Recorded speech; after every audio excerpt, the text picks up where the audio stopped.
Hey YouTube, it's your boy Danny. You already know who it is. Back at it again with another deck profile. This one I've been having problems with too.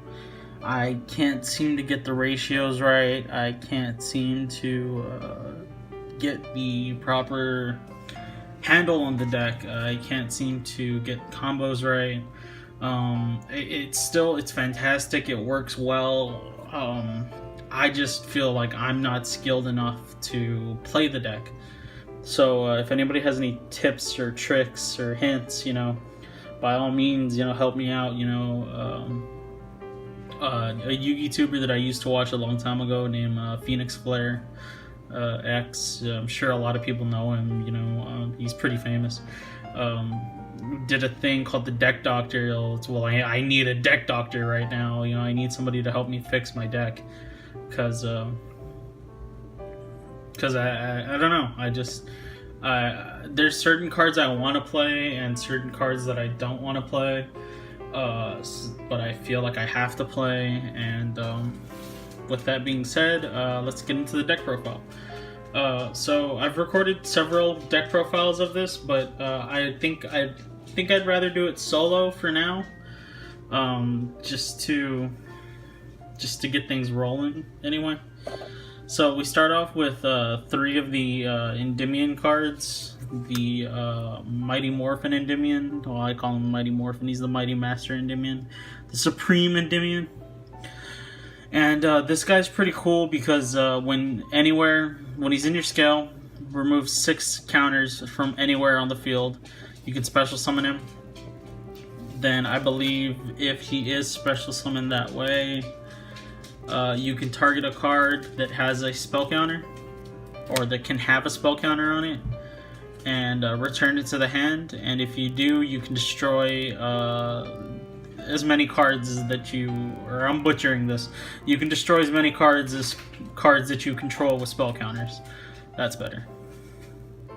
And then his on-field effect is when a card is activated, you can target a card with a spell counter, return it to the hand, and then move those spell counters onto him, and then negate that spell or trap. And then when he has a spell counter on him, he can't be destroyed by card effects or targeted, I believe.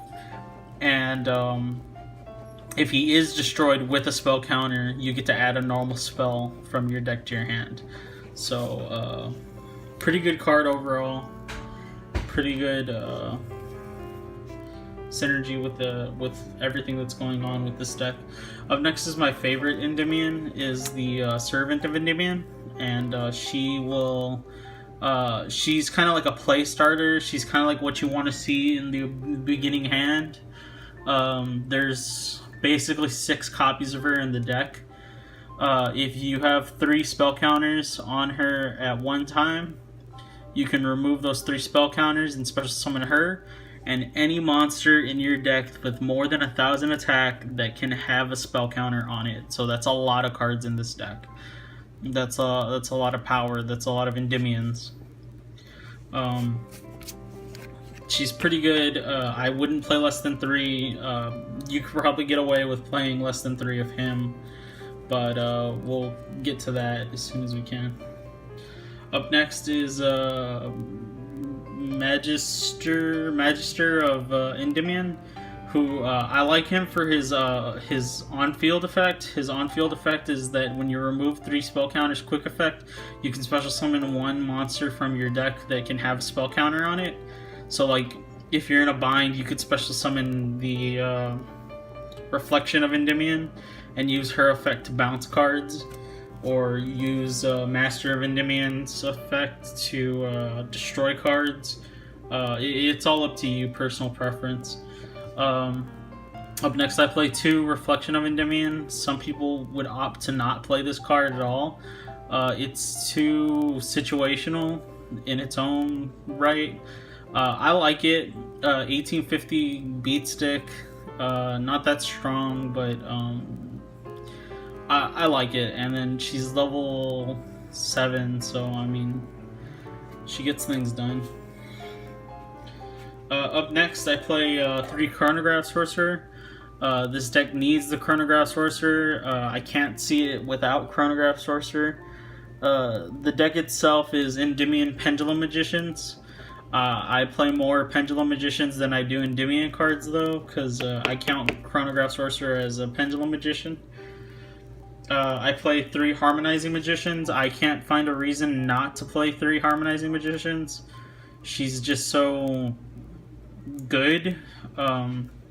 She extends all your plays and like will get you that +1, that free +1. Doesn't even matter that it gets banished afterwards. Up next, I play 2 Wiz Khalifas, if anybody remembers that joke. I play 2 Wisdom Eyes.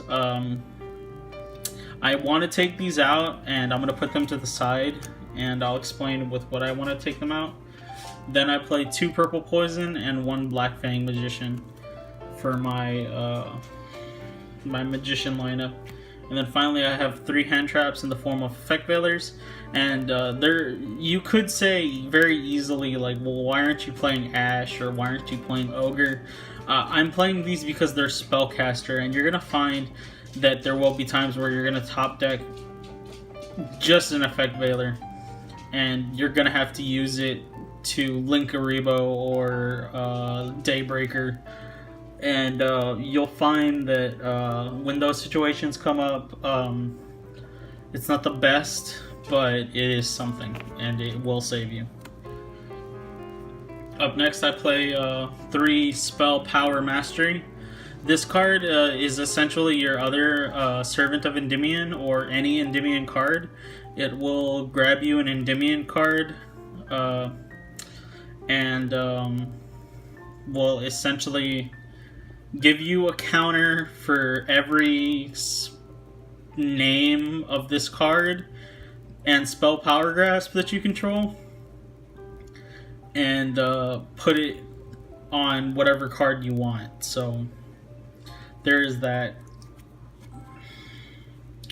Up next, I play 3 Pen Calls. These are getting expensive right now, so pick them up while you can. They're probably going up because of this deck. Pen Call's a pretty good card. Discard 1, add 2 Pendulum Magicians with different names. Works out very well. Works out it's a very versatile card. But I'm going to take 1 out because I want to take 1 out. Up next is Pot of Desires, and I'm going to tell you right now, I don't want to play Desires at all, but I have to in the meantime. So we're playing 3 Pot of Desires. Up next is 1 Terraforming and 2 Citadel. I've thought about playing 3 Citadel of Endymion, but 2 works out just well. It's hard to get it's hard to get rid of it. It's very hard to get rid of it, especially in the modern age of targeting removal and whatnot. There is a lot of non-targeting removal, and there's a lot of non-destruction removal, but there's a lot of hard ways to get rid of this card. So I'll work with what I got. Up next is 2 Called by the Graves. Gotta get a 3rd, you know. And then finally, my last 2 cards in this deck, 40 card deck. Time Pendulum Graph, Star Pendulum Graph. These cards have saved me so many times in so many duels over my years of playing the game that these cards have been out. It's crazy to think that Time Pendulum Graph would have won me so many tournaments and like won me so many duels, and that Star Pendulum Graph would save me so many times. So the reason I take these cards out, these 5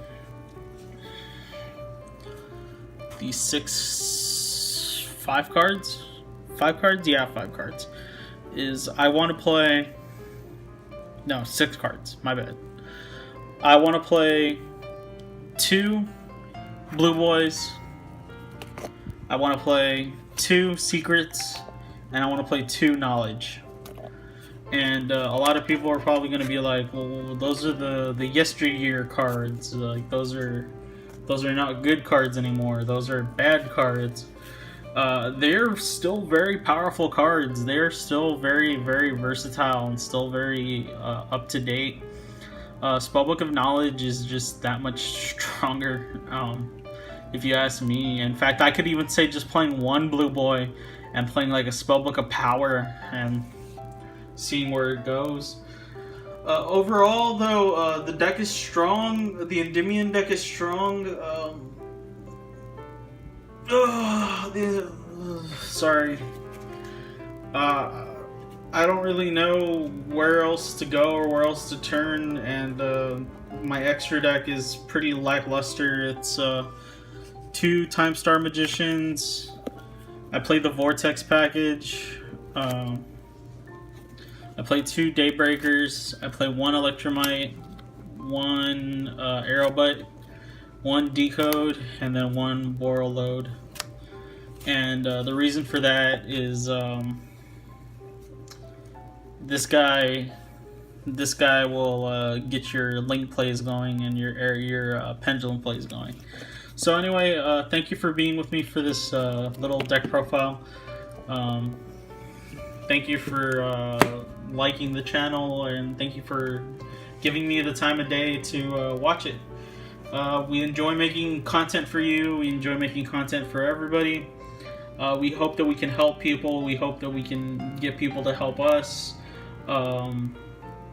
Me and Rudy want to start doing whatever we can to give back to the community, like however we can with cards. You know, I mean, it's hard, but we'll figure something out.